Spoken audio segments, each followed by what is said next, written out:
Šio epizodo rėmėjas yra Merita Wellness – moksliškai pagrįstos sudėties ir kliniškai patvirtinto veiksmingumo maisto papildai visai šeimai nuo 0 iki 100 ir daugiau metų. Noriu akcentuoti, visi Merita Wellness produktai yra kliniškai pagrįsto veiksmingumo ir su nuorodomis į tyrimus jų tinklapyje. O šio epizodo kontekste norim pristatyti detaliau postbiotikus L92. Tai visiškai nauja kryptis medicinoje. Tai nėra probiotikai, kas yra gerosios bakterijos, žarnyne gyvenantis naudingi mikroorganizmai, ir tai nėra prebiotikai, kas yra skaidulinės medžiagos, gerųjų bakterijų maistas.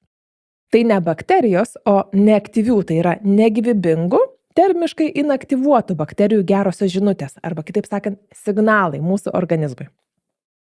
Atopinis dermatitas, pavyzdžiui, yra nervų, imuninės sistemos ir žarnyno disbalansas, o oda tiesiog parodo, kad kūnas nebesusikalba. Kaip tai pasireiškia? Labai reaguojanti oda, peraktyvi imuninė sistema, išsibalansavusi žarnyno mikrobiota ir tada oda daro tai, ką jinai moka – siunčia mums signalus. Japonų mokslininkų sukurta postbiotikų formulė L92 yra vienas iš labiausiai ištirtų bakterijų porūšių, nagrinėtas būtent odos ir imuninės pusiausvyros kontekste. L92 padeda imuniniai sistemai nusiraminti, o nereaguoti per stipriai, todėl rezultatas – mažiau alerginių reakcijų, mažiau histamino ir daugiau balanso.